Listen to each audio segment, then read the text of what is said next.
এই অর্জিত স্বাধীনতাকে দ্বিতীয় স্বাধীনতাকে ভুলুণ্ঠিত করার জন্য একটি মহল প্রতিবেশী একটি রাষ্ট্রের ইন্ধনে সমাজের সর্বক্ষেত্রে বিশৃঙ্খলা সৃষ্টির মধ্য দিয়ে অর্জনকে ভুলুণ্ঠিত করতে যাচ্ছে। ইতিমধ্যে আপনারা অবগত হয়েছেন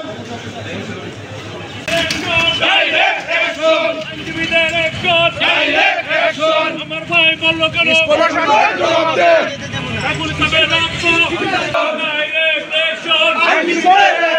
আমার ভাই বলল কেন